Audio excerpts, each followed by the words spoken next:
चलिए, आज भारत के एक बहुत बड़े और महत्वाकांक्षी प्लान को समझते हैं। एक ऐसा प्लान जो 2026 तक दुनिया की स्पेस इकोनॉमी का पूरा नक्शा बदल सकता है। देखिए, ये सिर्फ कहने की बात नहीं है, ये एक इरादा है। ये इस बात का संकेत है कि स्पेस की दुनिया में अब खेल के नियम बदल रहे हैं और भारत इस नए खेल का एक बड़ा खिलाड़ी बनने के लिए पूरी तरह तैयार है। तो सवाल यही उठता है, और ये आज का सबसे बड़ा सवाल है। क्या भारत सिर्फ दूसरे देशों के सैटेलाइट लॉन्च करने वाली एक स्पेस टैक्सी बना रहेगा, या फिर वो स्पेस का अगला आर्किटेक्ट यानी निर्माता बनेगा? चलिए इसी को जरा और गहराई से समझते हैं। तो देखिए, इस पूरी कहानी को समझने के लिए पहले ये जानना जरूरी है कि भारत आज है कहाँ।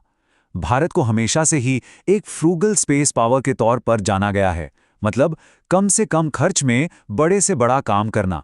और इसमें तो सच कहूं, भारत ने महारत हासिल की है। और इसका सबसे बड़ा सबूत है हमारे रॉकेट PSLV और LVM-3। ये हमारे वर्क हॉर्स रहे हैं, एकदम भरोसेमंद। इन्होंने न सिर्फ भारत के मिशन पूरे किए, बल्कि दुनिया भर के देशों के लिए एक किफ़ायती स्पेस टैक्सी का काम भी किया। यही तो है हमारी फ्रूगल इंजीनियरिंग का कमाल। लेकिन इतनी सारी कामयाबी के बावजूद एक आंकड़ा है जो पूरी कहानी बदल देता है, सिर्फ 2%। सोचिए, आज दुनिया की स्पेस इकोनॉमी 600 अरब डॉलर की है और उसमें हमारा हिस्सा बस इतना सा है। साफ है, ये वो मौका है जिसे भारत अब खोना नहीं चाहता। और इसीलिए अब ये बात बिल्कुल साफ हो गई है कि दुनिया की बजट टैक्सी बने रहना अब भारत के बड़े लक्ष्यों के लिए काफी नहीं है, क्योंकि इस रोल में पैसा लिमिटेड है। असली खेल, असली मौका वो कहीं और है।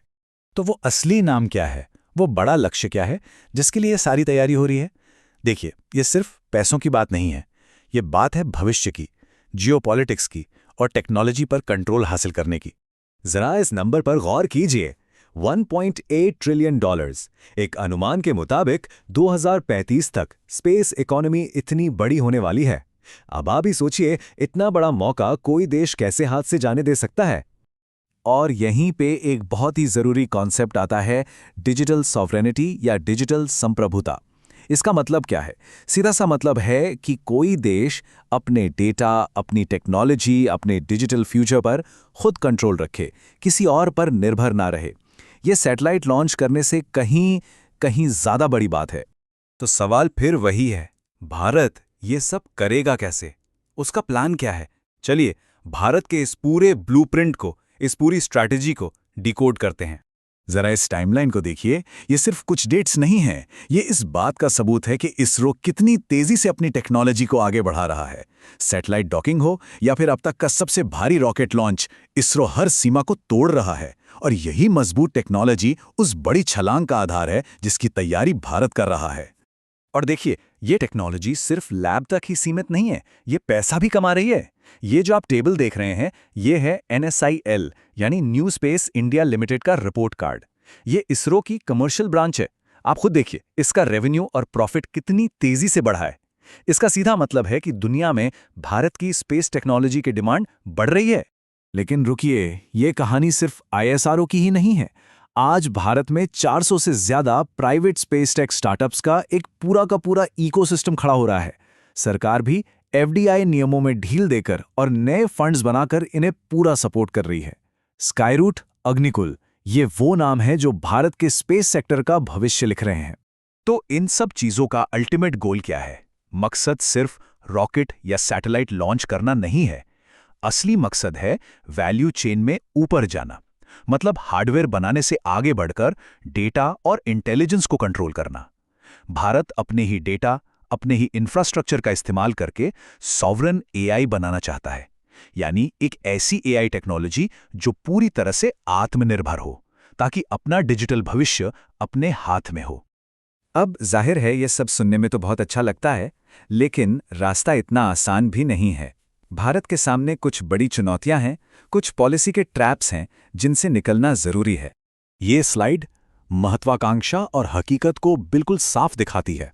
देखिए, एक तरफ तो है बड़े बड़े प्लान जैसे 2023 की स्पेस पॉलिसी, और दूसरी तरफ है जमीनी हकीकत, जहां अभी भी एक मजबूत स्पेस कानून नहीं है, लॉन्च करने की सुविधाएं उतनी नहीं हैं और टैलेंट के देश से बाहर जाने का भी खतरा है। तो असली चुनौती इन दोनों के बीच के गैप को भरने की है। तो इन मुश्किलों से निकलने का रास्ता क्या है? हमारी स्पेस इंडस्ट्री सरकार से कुछ बहुत ही स्पेसिफिक चीजें मांग रही है, जैसे स्पेस सेक्टर को क्रिटिकल इंफ्रास्ट्रक्चर का दर्जा देना, मैन्युफैक्चरिंग के लिए PLI स्कीम लाना और GST में छूट देना। ये वो कदम है जो इस सेक्टर को तेजी से आगे बढ़ने में मदद कर सकते हैं। तो चलिए अब बात करते हैं एंड गेम की। मान लीजिए भारत इन सभी चुनौतियों को पार कर लेता है, तो फिर क्या होगा? इसका दुनिया पर क्या असर पड़ेगा? भारत ऑर्बिटल साउथ का आर्किटेक्ट कैसे बनेगा? ये जो लाइन है, ये इस पूरी कहानी को एक वाक्य में समेट देती है। भारत का मिशन सिर्फ अपने लिए नहीं है, ये है ग्लोबल साउथ के लिए, यानी दुनिया के वो तमाम विकासशील देश जिन्हें भारत लीड करना चाहता है। मकसद है उन्हें वेस्टर्न देशों की मोनोपोली से निकालकर एक नया आत्मनिर्भर रास्ता दिखाना। तो यहां हम साफ देख सकते हैं, रॉकेट और सैटेलाइट ये सिर्फ एक जरिया है, एक टूल है। असली मकसद तो वो डिजिटल इंफ्रास्ट्रक्चर बनाना है, जिससे ये देश अपनी टेक्नोलॉजी और अपने डेटा के मालिक खुद बन सके। तो विजन ये है कि भारत ग्लोबल साउथ के देशों को रेडीमेड स्पेस सॉल्यूशंस दे, ताकि ये देश विकास की दौड़ में तेजी से आगे बढ़ें और सबसे जरूरी बात, अपने डेटा को सुरक्षित रख पाएं। और अगर ऐसा होता है तो ये स्पेस में पावर का एक बिल्कुल नया बैलेंस बना देगा। तो आखिर में एक बड़ा सवाल खड़ा होता है, क्या ये एक नई स्पेस रेस की शुरुआत है? एक ऐसी रेस जो जमीन पर झंडा गाड़ने के लिए नहीं, बल्कि डिजिटल आज़ादी के लिए लड़ी जाएगी? देखिए, भविष्य में क्या होगा ये तो वक्त ही बताएगा, लेकिन एक बात तो साफ है, इस नई रेस में भारत एक बहुत ही अहम रोल निभाने के लिए पूरी तरह से तैयार है।